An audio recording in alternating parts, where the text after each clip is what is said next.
जंग शुरू होने से पहले सहाबी लोगों को हौसला देने के लिए हुजूर सल्लल्लाहु अलैहि वसल्लम ने ऐसे कहा है, क़ूमू इला जन्नतिन अर्दुहा अस्समावातु वल अर्द, आप जन्नत की तरफ खड़े हो जाइए। अर्दुहा अस्समावातु वल अर्द, उसका चौड़ा जो है आसमान और जमीन से भी लंबा है। ऐसे हौसला दे रहे थे।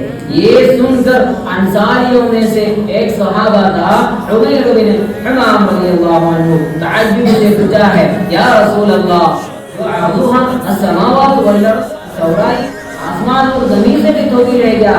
नबी सल्लल्लाहु अलैहि वसल्लम ने जवाब दिया, जी हाँ। उमैर बिन हमाम रज़ियल्लाहु अन्हु ने ये सुनकर के हौसला होकर के इसे कहा है, वहीन वहीन वाजबा वाजबा। नबी सल्लल्लाहु अलैहि वसल्लम उनसे अर्ज किया है, आप क्यों ऐसे कह रहे? उन्होंने जवाब दिया, खुदा की कसम मैं वो जन्नत के अहलदार बनना चाहता हूँ या रसूल अल्लाह।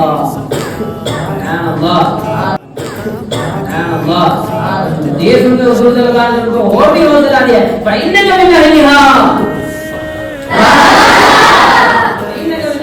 आप बिल्कुल वो जन्नत के अहलदार। अगर के बोला क़ूमू इला जन्नतिन अर्दुहा समावातु वल अर्द, आज इफ्तारी के लिए आप लोगों को परोठा चिकन और उसके साथ आइसक्रीम जूस वगैरह भी खिलाएंगे। जूस में आइसक्रीम डालेगा, हाँ बखील बखील। इसी बात हिदायत के दौर पर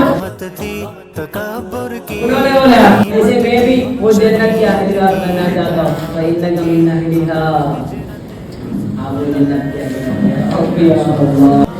फौरन उमैर बिन हमाम रज़ियल्लाहु अन्हु फौरन अपने खजूर तीर मारने से पहले एक खजूर निकाल के अपने मुख में डाल दिया है। लइन अना हय्यतु हत्ता आकुला तमरा आती हालिही इन्नहा लहयातुन तवीलतुन, ये जो खजूर खत्म होने तक अगर मैं जिंदा रहेगा तो बिल्कुल ये एक लंबी हयात है मेरे लिए।